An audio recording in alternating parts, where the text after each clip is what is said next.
ಯೋಜನೆಗೆ ಚಾಲನೆ ಕೊಟ್ಟಿದ್ದೀವಿ. ನೋಡಪ್ಪ, ನಿನ್ನೆ ಎತ್ತಿನೊಳೆ, ಇವತ್ತು ಅರ್ಕಾವತಿ ಜಲಾಶಯ ಯೋಜನೆಗೆ ಭಾಳ ದಿನದಿಂದ ಈ ಬಲ್ದಂಡ ನಾಲೆಗೆ ನಮ್ಮ ದೊಡ್ಡಹಳ್ಳಿ ಕೆರೆಗೆ ಇಲ್ಲಿಂದ ನೀರು ತೆಗೆದುಕೊಂಡು ಹೋಗಬೇಕು, ಈ ಭಾಗದ ರೈತರಿಗೆ ಅನುಕೂಲ ಆಗಬೇಕು ಅಂತ.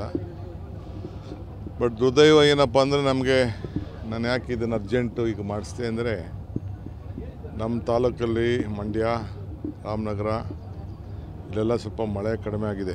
ಬರೀ ರಾಗಿ, ಕಡಲೆಕಾಯಿ ಬೆಳ್ಕೋಬೋದಷ್ಟೇ. ಇಲ್ಲಿ ಇಡೀ ನಮ್ಮ ಜಿಲ್ಲೆಗೇ ಮಳೆ ಭಾಳ ಕಡಿಮೆ ಆಗಿದೆ. ಕೆರೆಗಳು ಯಾವುದು ತುಂಬ್ತಾ ಇಲ್ಲ.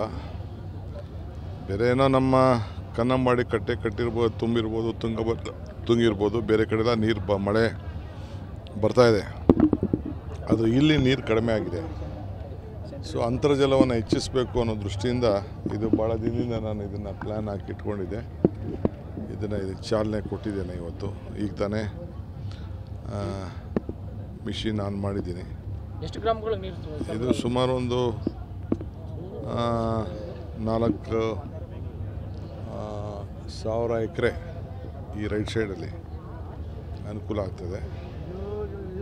ಸೊ ಇದೆಲ್ಲ ಡೀಟೇಲ್ ಎಲ್ಲ ಈಗ ಹೇಳ್ತೀನಿ ಸರ್. ಪ್ರಮುಖವಾಗಿ ಸರ್, ಮೇಕೆದಾಟು ಯೋಜನೆಗೆ ಭಾಳಷ್ಟು ಒತ್ತಡಗಳು ಕೇಳಿ ಬರ್ತಾ ಇದ್ರು ಕೂಡ ಪರ್ಮಿಷನ್ಗೋಸ್ಕರ ಪರದಾಡುವಂಥ ಸ್ಥಿತಿ ನಿರ್ಮಾಣ ಆಗಿದೆ ಸರ್ ರಾಜ್ಯ ಸರ್ಕಾರ. BJPಯವರು ಸಹಕಾರ ಮಾಡದೆ ಒಂದೇ ದಿನಕ್ಕೆ ಆಗ್ತದೆ. BJPಯವರು ಮಾಡ್ತಾಯಿಲ್ಲ.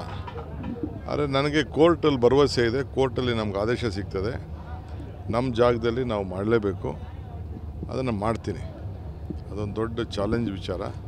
ಕೆಲವರು ಅಡಚಣೆ ಮಾಡ್ತಾರೆ, ಮಾಡಲಿ, ಮಾಡೋರೆಲ್ಲ ಮಾಡಲಿ. ಈ ಅವಧಿಯಲ್ಲೇ ಆಗುತ್ತೆ ಸರ್. ನೀವು ಕೂಡ ಜಲಸಂಪನ್ಮೂಲ ಸಚಿವರಾಗಿದ್ದೀರಿ, ನಿಮ್ಮ ಅವಧಿಯಲ್ಲೇ ಆಗ್ತದಾ ಹೇಳಿ ಸರ್. ನೋಡಿ, ಸಮಯ ಇದಕ್ಕೆಲ್ಲ ಉತ್ತರ ಕೊಡ್ತದೆ.